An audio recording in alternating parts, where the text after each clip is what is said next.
Chapter 10 એવું છે ને કે જે લોકો ફેલ થવાનો ચાન્સીસ હોય ને એ લોકોને બી માર્યું આ ચેપ્ટર 10 કરવા કેમ કે 3 માર્કના બે સવાલ આવે અને ચેપ્ટર એકદમ નાનું છે. 1 માર્ક ખારું તમારે કોન્સેપ્ટ ક્લિયર રાખવાના, કાં તો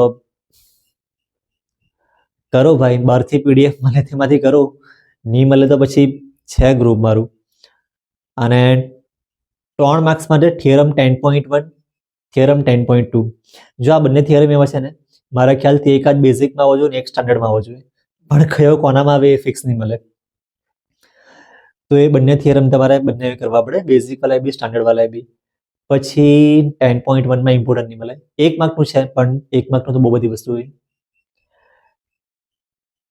10.2માં બી સ્ટાર્ટિંગના 1, 2, 3 MCQ, 1 માર્ક ખારું IMP.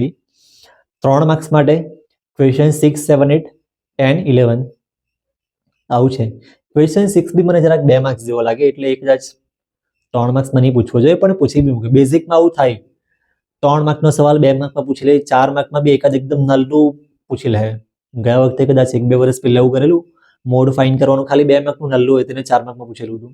તો બેઝિકમાં એવું થઈ શકે કે બહુ વધારે માર્ક્સમાં એકદમ ઇઝી વસ્તુ પૂછી લઈ, કેમ કે બેઝિક છે ને છોકરા એકદમ સમજો. હવે ઇજ્જત તો લેવાય નહીં કોઈ નહીં. તો આમાં IMP ક્વેશ્ચન 6, 7, 8, 10, 11. પછી કયું ચેપ્ટર કરવાનું આવે? ચેપ્ટર 11.